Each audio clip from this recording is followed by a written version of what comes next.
புறச்சந்தான குறவர்கள 4ஆவது அமிலர். 14 சாஸ்திரங்கள்ல 8 சாஸ்திரம் கொடுத்தவரு நம்முடைய கட்சி இப்ப உமாபதி சிவாச்சாரிய சுவாமி. 14-8 மெஜாரிட்டி. ஒரே மெஜாரிட்டி. மெஜாரிட்டி தானோ பேப்பரை பார்க்க டிவி பார்க்க எந்த கட்சியில எவன் போறான் எந்த கட்சியில எவனா எல்லாம் ஒரே மண்டையடி பார்ப்போம். 118 எப்படா வருது எல்லாரும் பார்த்துட்டு இருக்காங்க. அது ஒரு சங்கடப்பட்டோம். அது மாதிரி நம்முடைய அருமையான இந்த நூலில் அமைப்பை உமாபதி சிவாச்சாரிய சுவாமிகள் 14 சாஸ்திரத்துல 8 சாஸ்திரம் கொடுக்கிறார். ஈடு இணையற்ற சாஸ்திரங்கள். அதுல திருவருட்பயன் என்று ஒரு அருமையான நூல், 100 பாட்டு. நற்குஞ்சர கண்டு நன்னில் கலைஞானம் கற்கும் சரக்கன்று கான். 1.25 வரிதான். மனப்பாடம் ஈஸி டு ஃபாலோ. ரொம்ப எளிதாக படிக்கலாம். திருக்குறள்ல எல்லாம் மனப்பாடம் பண்ணா உனக்கு அதைத்தானே எதுத்தானேன்னு எல்லாம் விளம்பரம் எங்கே வருது. ஆனால் நம்ம சைவ மடாதிபதிகள் நினைக்கணும். ஆனால் மடாதியை குறை சொல்லலை. சைவ மடாதிபதிகள் திருவருட்பயனை 100 பாட்டை யாரு படிச்சாங்களோ அவங்களுக்கு 100 பவுன் தங்கச்சி கண்டிதான்னு சொல்லணும். 100 பவுன் எல்லாரும் படிக்க ஆரம்பிச்சிருவாங்க. நானும் படிக்க ஆரம்பிச்சிடுவேன். ஒரு 100 பவுன் கிடைக்குமே. 1 பவுன் விலை எவ்வளோ இருக்குப்பாங்க. அதனால திருவருட்பயன் அருமையான ஒரு. ஆனால் நன்னாருக்கு நலமிலன் நன்னினருக்கு நல்லன் சலமிலன் பேர் சங்கரன். சங்கரன் பேருக்கு அந்த அருமையான உள்ள சுகத்தை செய்பவன், சுகத்தை செய்பவன் சங்கரன். அதான் எங்க ஊர் பேரு சங்கரன் கோயில். சுகத்தை செய்கிறவன் இருக்கிற கோயில் சங்கரன் கோயில். சங்கரனை பஞ்சாட்சர மந்திரம் 5 எழுத்து எண்ணி பாருங்க. தூங்க எண்ணி பார்க்காதீங்க. மற்றவங்க எண்ணி பாருங்க. 5 எழுத்து இருக்கும் பாருங்க. சங்கரன் இருக்கு 5 எழுத்து பஞ்சாட்சர மந்திரம். அதனாலதான் அந்த சங்கரன் கோயில் இருக்கிற கிறிஸ்தவர்களோ முஸ்லிம்களோ அவங்க அட்ரஸ் எழுதும் போது சங்கரன் கோயில் தான் எழுதான். வேற வழி கிடையாது. அவங்க அந்த அந்த சங்கரன் பேர் எழுதுறாங்க. அதனால சங்கரன் கோயில் இருக்கிற முஸ்லிம்களும் அங்க இருக்க கிறிஸ்தவர்களும் பணக்காரனா இருக்காங்க. எல்லாரும் பணக்காரனா இருக்காங்க. காரணம் அவங்களை அறியாமலே சங்கரன் சங்கரன் எழுதுறாங்க. ஜனம் போர்டு அவங்க போர்டுல பார்த்தீங்கன்னா சங்கரன் கோயில் பிரியாணி கீழே சங்கரன் கோயில் போடலாம். அதனால இப்படி ஒரு அருமையான பேர். அதான் நம்ம அமைப்பாளர் பேரும் சங்கரன் தான். ஆகவே இப்படி ஒரு அருமையான நூலை நமக்கு தந்தவர் உமாபதி சிவாச்சாரிய சுவாமி. அது மாத்திரமா பெற்றான் சாம்பானுக்கு முத்தி கொடுக்க சொல்றார். பக்குவமுடைய அவருடைய காட்டிலிருந்து விறகுகளை கொண்டாந்து சுமந்து கொடுக்கிறவனுக்கு சுவாமி சுக்கராஜ பெருமான் கொடுத்தது போல அங்கே தில்லை அம்பலவன் ஒரு அழகான அவருக்கு ஒரு முகம் திருமுகம் எழுதுகிறார். ஆக அடியார்களையும் சிலை சிம்பரம் அவருக்கு எழுத பாருங்க. பெற்றான் சாம்பாருக்கு பேதமர தீக்கு செய்து புத்தி கொடுக்க முறை ஒரு லெட்டர் எழுதுகிறார். அப்படிப்பட்ட ஒரு பெருந்தகையார் நம்முடைய உமாபதி சிவம். 1313வது வருஷம் அவர் கோயில் புராணம் எழுத வருஷம். திரும்ப அந்த நூல் அந்த வருஷத்தை சொல்றேன். இது கேள்வி கேட்ப கிடைக்கல. ரொம்ப சிம்பிள் கொஸ்டின். 1313 ஈஸி ரொம்ப ஈஸியா படிச்சுக்கலாம். நான் கணக்கு சொல்ல அப்படிதான் சொல்லுவேன். நம்ம கணக்கு ஆசிரியர் ரொம்ப எளிதா சொல்லுவேன். 4 பெருமக்களுடைய வயசு என்ன ஒரு கேள்வி. 4 பெருமை முதல்ல திருஞான சம்பந்தருக்கு 16. அது 2ஆவது பேருக்குங்க எவ்வளவு 32. யாருக்கு 32 யாரு மாணிக்க வாசகர் 16 32. அதுக்கப்புறம் சுந்தரமூர்த்திக்கு சுவாமிகளுக்கு பாராட்டு வயசு. அதை மாத்தி போடுங்க 81. அது யாரு அப்பர் சுவாமிகள். இந்த நம்பரை வச்சுக்கிட்டே அழகா நான் கணக்கு செஞ்சு கொடுத்தேன் அந்த காலத்துல. அதனால இப்படி ஒரு அருமையான வாய்ப்பை நம்ம பெரியவர் நமக்கு தந்திருக்கிறார். உமாபதி சிவம் அவர் சேக்கலார் பெருமானுடைய வரலாறு ஒரு அழகான நூல்ல எழுதுகிறார். இந்த நூல் அவருடைய சேக்கலார் நாயனார் புராணத்தை உமாபேஸ்வரம் எழுதினவர். திருமலை கண்ட புராணம், அதே போல சேக்கலார் புராணம், அதே போல திருத்தொண்டர் புராண சரணம், அதே போல நம்முடைய கோயில் புராணம், எண்ணற்ற நூல்களை அறிவித்திருந்தவர் நம்முடைய உமாபேஸ்வரம். அவர் இந்த சேக்கலார் நாயனார் புராணத்தை எழுதுகிறவர் அவையடக்கமாக என்ன சொல்றாரு பாருங்க. அவையடக்கம் என்ன சொல்றாரு பாருங்க. ஒரு ஊர்ல ஒரு 80 பசுமாடு, அதுல ஒரு மாடு கண்ணு சரியா தெரியாது, குருட்டு பசு. அது என்ன செய்யுமா, முதல்ல மேயறதுக்கு போகும்போது அந்த 80 மணி நடுவில் போயிடுமா, அதை அப்படியே கூட்டிட்டு போயிடும். சாயங்காலம் 5 மணிக்கு திரும்ப வீடு திரும்பும்போது தனியா வராது, அதுக்குள்ளேயே வந்து வந்து குருட்டு ஆவா. அந்த குருட்டு பசு என்ன செய்யணுமா, ஊரை வந்து சேர்ந்துருமா.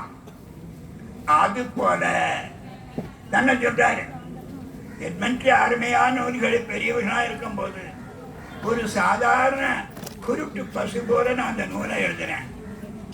அவர்களோட சேர்ந்து நான் போறதுனால எனக்கு நீங்க மார்க் கொடுத்துருவிய என்ன உமாபேஸ்வரம் பேசுவார். ஆனால் அதுதான் அடக்கம், அதுதான் அழகு. அந்த பாட்டை பார்க்கலாம் பாருங்க.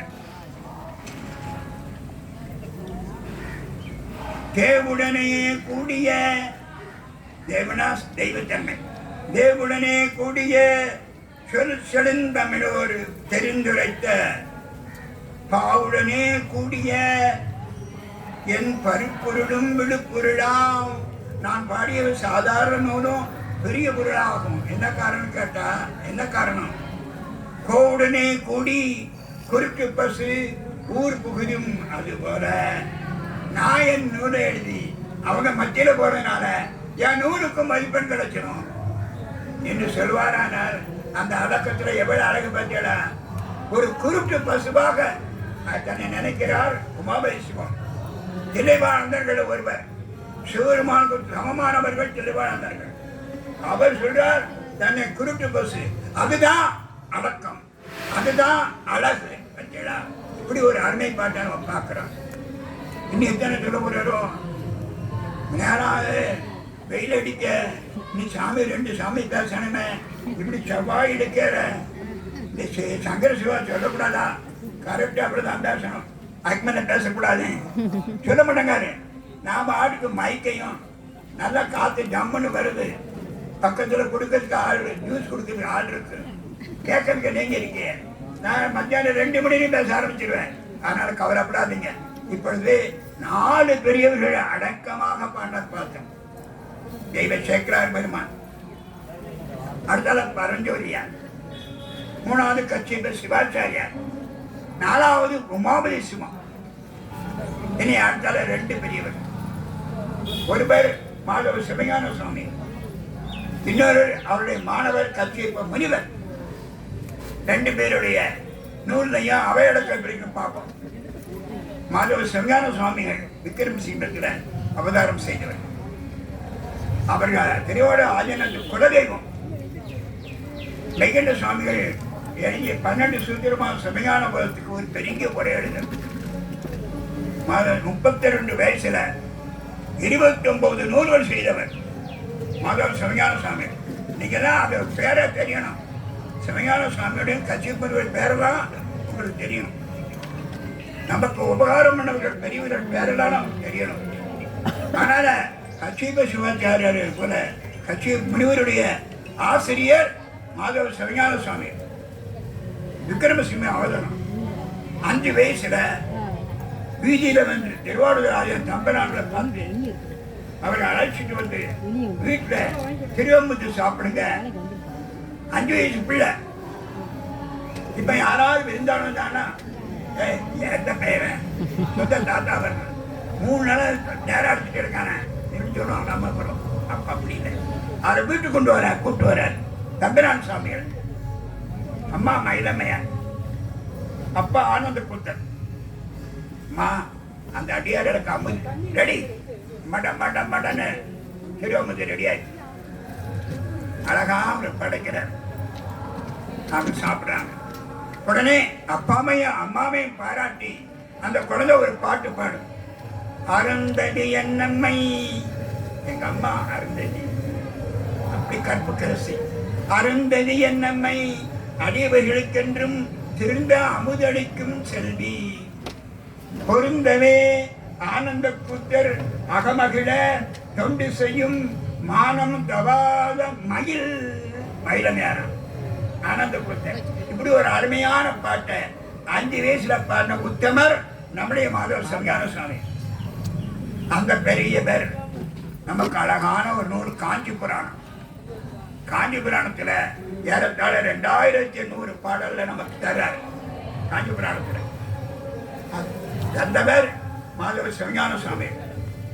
நல்லா கவனிங்க, பேரெல்லாம் தெரியணும். இன்னைக்கு நாம படிச்சுட்டு இருக்கோம் நம்ம சைவ சமயத்துடைய தூண்கள் இதெல்லாம். மாதவ சிவஞான சுவாமிகள் அருமையாக காஞ்சி புராண நூல்ல பல அற்புத பாடல்களாக பாடுறார். அகசிய மரிசி காஞ்சி மாநகர்ல ஏகம்பநாதர் சன்னிதியில அவர் காட்சி கொடுக்கும் போது என்ன வர வேணும்னு கேட்கிறாரு. அப்ப அவர் சொல்வது வரத்துல ஒரு பாடல், நான் அடிக்கடி சொல்லுவேன் அந்த பாடலை. ஆனேறு உயர் தருணி அன்றினால் ஊரடித்த கோனே எனக்கு குல தெய்வமாம் பெற்றால் யானே பெருஞ்செல்வன், யானே பெருஞ்செல்வன், யானே பெருஞ்செல்வன் எல்லா உலகிலுமேங்கிறார். நம்ம பரதீபனையே பரமேஸ்வரன் நமக்கு குலதெய்வம். ஆனா நம்ம எல்லாரும் பெரிய கோடீஸ்வரர்கள். கவலையே பட வேண்டாம். ஐயோ நம்ம வீட்டுல கோட்டை சன்னல் இருக்க ஒழுங்குது கவலையே படாதீங்க. யாருக்கு கிடைக்காது. நம்ம இந்த ஜென்மத்துல சிவருமானே முழுமுதல் தெய்வங்கிற ஒரு பெரிய சொத்து நமக்கு இருக்கு. அடுத்த ஜென்மத்துல இதை விட ஒரு ஸ்டெப் மேல போயிடுவோம். அதனால அடுத்த ஜென்மத்துல கோயில்பட்டியில நீங்க எல்லாரும் பெரிய கோடீஸ்வரா இருப்பாங்க. அதனால யானே பெருஞ்செல்வன், யானே பெருஞ்செல்வன், யானே பெருஞ்செல்வன் எல்லா உலகிலுமே இந்த ஹோல் யூனிவர்ஸ் அப்படிங்கிற. அப்படி இங்கே அமெரிக்கால அந்த பேர் ட்ரம்ப் ஒரு உடனடிக்கு இலக்கான் பெரிய பணக்காரன் சொன்னான். இல்ல, நம்ம தான் உண்மையான பணக்காரன். அப்படி சொன்ன ஒரு அருமையா முனிவர் பெருமான் நம்முடைய மாதவ சிவஞான சுவாமி. அவர் அழகாக தன்னுடைய காஞ்சி புராணத்துல அவையடக்கத்தில் ஒரு பாடல் சொல்றாரு பாருங்க. அந்த நயம் எப்படி இருக்குன்னு பாருங்க பெரியவர்களே. காஞ்சிபுரத்துல 2 சிவபூஜை கட்டுறார். காஞ்சிபுரத்துல ஒன்று பல ஆயிரம் ஆண்டுகளுக்கு முன்னால் அன்னை காமாட்சி அம்பிகை சுவாமிய கம்பாநதி கரையில ஒரு மணலான சிவலிங்கம் பண்ணி, நம்ம அம்மா செம்பகத் தாய் கோமதி அம்பிகை அன்னை உமாதேவியார் ஒரு அழகான அற்புதமான மணலிங்கத்தை சித்தை சுவாமிக்கு எண்ணிலாகம் எம்பி இறைவனாம் விரும்பும் உண்மையாவது பூசனை என உரைத்தருள அண்ணலார்மே அமுது செய்வித்தார். அப்படி ஒரு அழகான பூஜை அந்த அம்மையை பெறுகிறார். சுவாமி என்ன பண்ணாரு, அந்த அம்மையுடைய பூஜையின் பெருமை காட்டுறதுக்காக ஒரு திருவிளையாடல். அந்த கம்பாநதியில திடீர்னு வெள்ளம் வந்துருக்கு. வெள்ளம் பெருக்கெடுத்து ஓடுகிறது. ஆனா பரமேஸ்வரனோ அங்க மணலிங்கமா இருக்காரு. அவர் தாய், அந்த தாய் இருக்கிறாளே, இந்த மணலிங்கம் வெள்ளத்துல போயிடக்கூடாதுன்னு சொல்லி கட்டி தழுகிறார். அப்பொழுது சுவாமி நம்பினாரு, மணலிங்கம் அம்மா கட்டிக்கிற போது அந்த கல்லெல்லாம் அம்மாவுக்கு நோந்தரக்கூடாதுன்னு சொல்லி அப்படி குழந்தை கொடுக்காராம். தழுவ குழைந்தானா. அப்படி ஒரு அருமையான பூஜை நடந்தாங்க. தழுவ குழந்தநாதர் அங்க வைப்பாங்க. சுவாமி அங்க அபிஷேகம் கிடையாது, மணலால சிவலிங்கம் குருக்குதான் சாத்துவாங்க. அப்படிப்பட்ட ஒரு அற்புத பூஜையை அம்மை செய்கிறாள் கம்பாநதி கரையில ஒரு பக்கம். அதற்கப்புறம் பல ஆண்டுகளுக்கு அப்புறம் 61 நாயன்மார்கள்ல சாக்கிய நாயனார் அவதாரம் பண்ணார். 63 நாயன்மார்கள் சாக்கிய நாயனார். காஞ்சிபுரத்தில் அவதாரம் செய்த நாயன்மார்கள் அவர் ஒருவர். புத்தமகத்துக்கு போனவர் திரும்ப வந்துட்டார். நின்றாலும் இறந்தான், நின்றான் கடந்தான் சொன்ன பட்சல அவர் பண்ணார். எப்படின்னா சிவபெருமான் நாமத்தை மறக்கவே கூடாது. அதனால அவர் சொல்லிட்டாரு, நீங்க பிரசங்கம் தூங்கலாம்ட்டாரு சங்கரன். நின்றாலும் இறந்தாலும் கடந்தாலும் கடந்தாலும் அப்படி சொல்லிட்டாரு அவர். நீங்க பாட்டுக்கு அவர் பேசாரு தூங்க என்ன பெரியபுராணத்தை ஆளாக இருக்கும்போது ஆளை காணும் அங்க செய்வாங்க. அதனால அப்படி ஒரு அருமைப்பாட்டை சாக்கியனார் என்ன செய்தார், புத்தமர்த்தன் சைவத்துக்கு வந்தார். ஆனா எதிரே ஒரு சிவலிங்கம் இருந்தது. டக்குனு பூஜை பண்ண பார்த்தார். பக்கத்துல கல்லு, அதை தூக்கி சார்ந்தல கூவாக எறிஞ்சிட்டார். கல்லை கொண்டு எறிஞ்சு பூஜை பண்ணவர் சாக்கியனார். வில்லால் அடிபட்டார் சிவருமான் அர்ஜுனன. இங்க கல்லால் அடிபடு செருப்பால கண்ணபனானார்.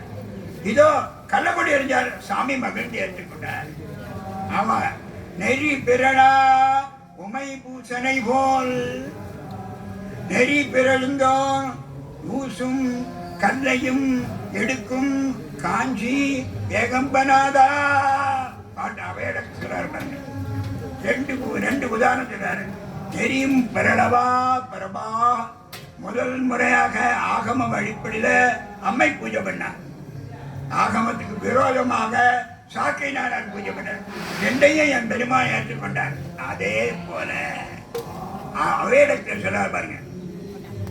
நெறிவளா உமை பூசனை போல் நெறி பிறந்தோர் வீசும் கல்லையும் கைக்கொள்ளும் கட்சி ஏகம்பருக்கு அறிவின் மேலவர் காப்பிய பணிவர் போல். மேலே பெரிய ஆண்டோர்கள்லாம் எத்தனை நூல்களா, அந்த நூல்களெல்லாம் அவர் ஏற்றுக்கொண்டது போல சாக்கியனாருடைய பூஜையை ஏற்றுக்கொண்டவாறு என்னுடைய நூலை ஏற்றுக்கொள்வார். உதாரணம் அப்படி கதா பாருங்க. அறிவின் மேலவர் காப்பிய பணிவர் போல் அறிவின் குயிலே கொண்டு புன் சொல்லும் அவர் ஏற்றுக்கொள்வார். புரிகிறேன் புல் சொல்லும் கொள்வது வழக்கால் நம பகதி பதையே. மகாதேவா.